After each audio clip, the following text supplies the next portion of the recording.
السلام علیکم ورحمۃ اللہ وبرکاتہ۔ میں آپ کو آج ایک سچی بات بتانے والا ہوں۔ اللہ تعالیٰ کسی قوم کا رشتہ دار نہیں ہے۔ جو اس کے اصولوں پر، اس کی تعلیم پر، اس کے دیے ہوئے زندگی کے لائے عمل قرآن مجید یا نبیوں کی پہلی کتابیں بھی اس کی دی ہوئی ہیں، جو اس کی نافرمانی کرتا ہے اللہ تعالیٰ اس کو سزا دیتا ہے۔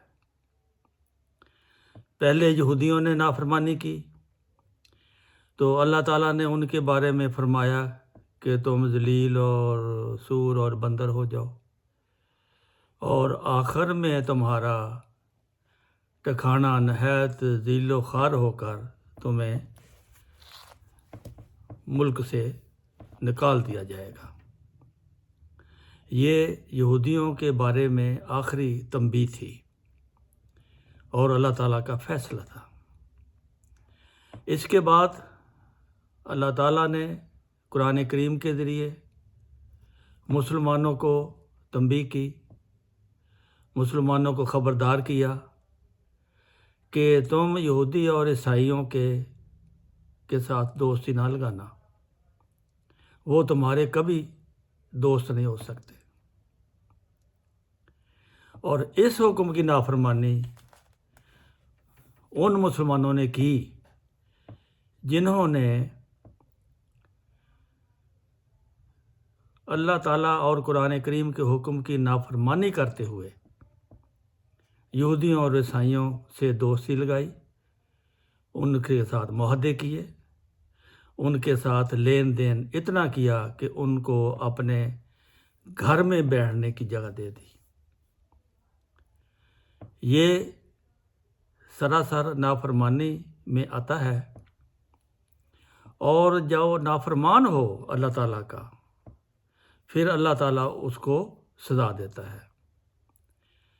جیسے کہ قرآن کریم میں مختلف نبیوں کی مثالیں دے کر اللہ نے بتایا کہ یہ قوم نافرمان ہو گئی تھی، میں نے ان کو تباہ کر دیا۔ یہ قوم نافرمان ہو گئی تھی، میں نے ان پر پتھروں کی بارش برسائی۔ یہ قوم نافرمان ہو گئی تھی، میں نے ان کو پانی میں ڈبو کر مار دیا۔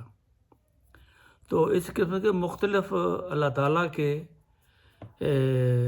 انصار، ڈرانے کے طریقے اور تباہ کرنے کے مختلف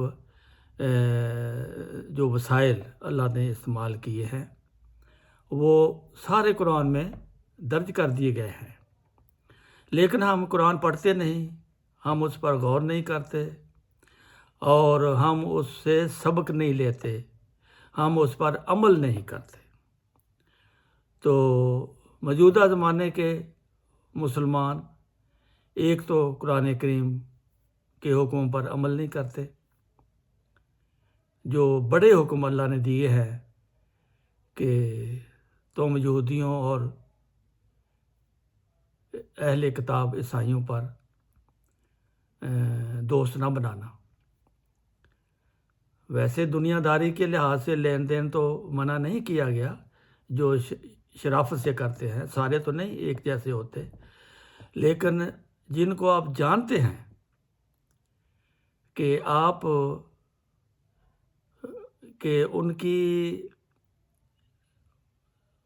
ان کی زندگی کا جو مقصد ہے مسلمانوں کو تباہ و برباد کرنا ہے، یہ آپ کو پتہ ہے۔ آپ کی آنکھوں کے سامنے مسلمان بھائی کو وہ مار رہے ہیں، قتل کر رہے ہیں، تباہ کر رہے ہیں، اور آپ کو تو حکم ہے کہ مسلمان بھائی بھائی ہیں۔ ایک بھائی کو جب کوئی دوسرا مار رہا ہو بلا وجہ، تو پھر دوسرے بھائی کو تکلیف نہیں ہوتی، لیکن اس کی آپ کو سزا ملنی ہے، کیونکہ آپ نے اپنے بھائی کا احساس نہیں کیا۔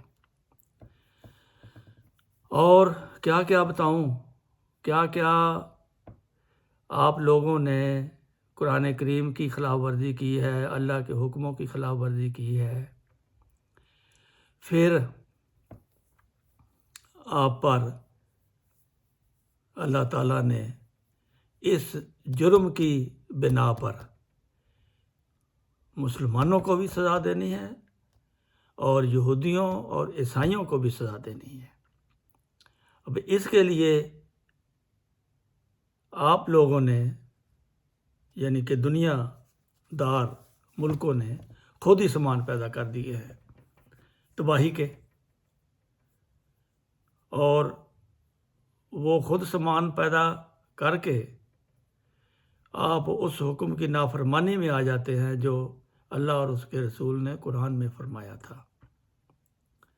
آپ نے کسی حکم پر بھی عمل نہیں کیا، ہر حکم کو پس پشت ڈال کر آپ نے اپنے نفس کے بارے میں، اپنی